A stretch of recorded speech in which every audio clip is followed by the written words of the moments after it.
Scott, it is good to see you really once again. I feel like we were just talking to preview Alabama and Georgia in the championship game in Atlanta, but how's everything going for the Bulldogs now in 2024? So far, so good. 3-0, coming off the off week. Um, Trying to work on some things after the Kentucky game. Not necessarily their best performance against Kentucky up in Lexington, but it seems like most of the folks associated with the program were kind of expecting that type of a ball game. Rough and tough and tumble and all of that sort of thing. So. Back to work the last couple of weeks and getting ready to head to Tuscaloosa this weekend. Well, I mentioned it hasn't been long since we last played with the SEC championship game last December, but how much has this Georgia roster changed from one season to the next, whether it's graduation, losing players to the NFL draft, or the transfer portal? A pretty good bit, specifically on defense. They lost a good bit of their secondary to the NFL draft. So a lot of new faces, guys that were on the team before, but not necessarily in the roles that they are now. Injuries have affected the defensive line so far this year.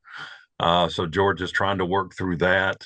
Offensively, it's pretty consistent as far as the roster. The back is back, of course, the quarterback and most of the offensive line. Running back is a little bit of a different position with Trevor Etienne, the transfer from Florida, as the primary guy for the most part. Branson Robinson is back at one of the backs. He was out all of last year with an ACL tear.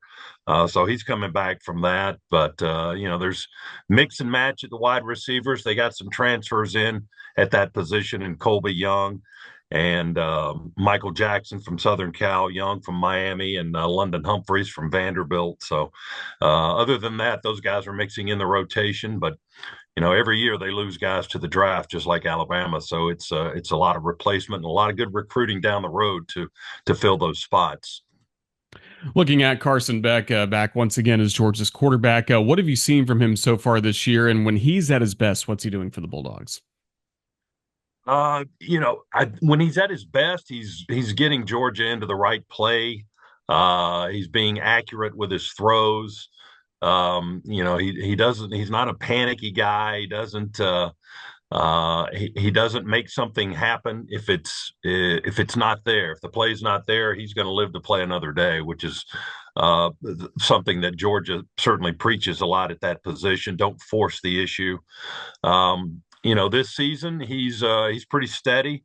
Um, as I mentioned earlier, I don't think too many of the guys had great games at Kentucky, so that was a little bit of a downer. In fact, he passed for, I think it was the fewest yards he's thrown for as a starter for the last 2 years for Georgia. So Kentucky's defense played a good game against the Bulldogs 2 weeks ago, and but he's doing well. Health wise, he's very good, and he's got command of the offense and command of the team, and certainly knows what he's doing.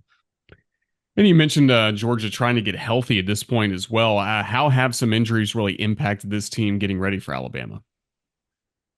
Well, defensively, the defensive line has had just a bevy of guys that have missed time. Michael Williams has missed the last couple of games. Warren Brinson, and these guys were starters or regulars, throughout their career. Warren Brinson is fighting to get back into playing shape and get back on the field. Jordan Hall is another guy that got a lot of snaps last year. He's a sophomore this year and expected to play a lot. All of those guys have missed time here in the first 3 weeks of the season.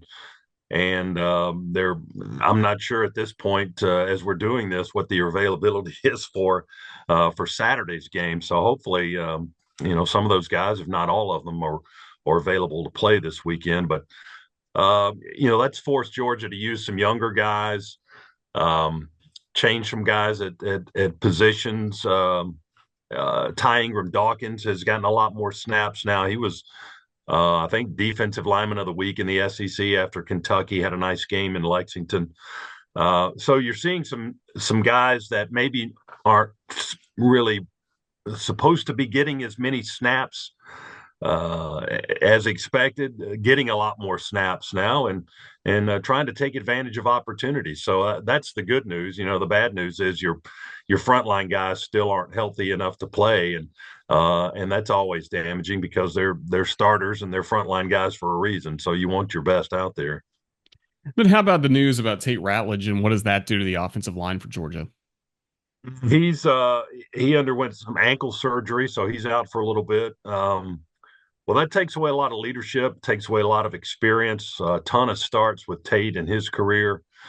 It's the next man up mentality. That's what everybody talks about, and Georgia's certainly no different there. So Micah Morris is in as one of the guards, and he's been in the rotation anyway. And Monroe Freeling is another guy that's in the rotation among the top 7 offensive linemen, and he can play tackle, he can play guard, and he can play both sides. So it's good to have that versatility there. But they miss Ratledge. He's a preseason All SEC guy, and um, hopefully he comes back sooner rather than later. But so when you're missing your starters, I mean it's a bit of an issue, even though you may have other guys that can fill the void. But as I said, those guys are starters and leaders for a reason. So you want them out there. Usually, getting ready for Alabama against Georgia, we kind of knew what to expect because both teams were built so similarly, especially on the defensive side of the ball. How much does it change what Alabama is now doing, both on offense and defense, no longer having Coach Saban in place? Oh, that's a good question. I guess we'll find that out, right? I mean, you guys know your team better than I do, but just from watching a couple of games, it looks like Alabama is still Alabama. I mean, Coach Saban recruited all those guys that are on the team for the most part, and they're still playing solid Alabama football, and led by Milroe, the quarterback, and he's probably going to be the biggest handful for Georgia. Uh, the way he plays and the way he's able to run out of the pocket, and Georgia's had a bit of an issue with that the last few years. That teams that have running quarterbacks like that, or quarterbacks that can stretch plays out and kind of create on their own, at times have given Georgia some issues. So I would say, Georgia's expecting the full force of the Alabama Crimson Tide like they used to get when Coach Saban was there. Certainly should be a fun matchup. Alabama against Georgia coming up on Saturday. What else is coming up for the Bulldogs after this week is done? We know you've already taken on Clemson, most notably Kentucky as well in SEC play, but what does the road ahead look like for Georgia after this week? We get a home game in the SEC for a change. We haven't had one yet, so we'll play our SEC home opener against Auburn a week from Saturday. So Auburn comes to town, followed by Mississippi State, and then Georgia goes to Texas. So that's the next 3, and then they get an off week before Florida. So the schedule is not kind at all in this league. And man, Georgia got really they got it stacked against them this year with Alabama and Texas and Ole Miss all on the road, and all of those teams in the top 10, and Texas number 1 right now in some of the polls. So it's a tough road to hoe in this league every year, and certainly that's going to start the gauntlet, I guess, is going to start this Saturday in Tuscaloosa for Georgia.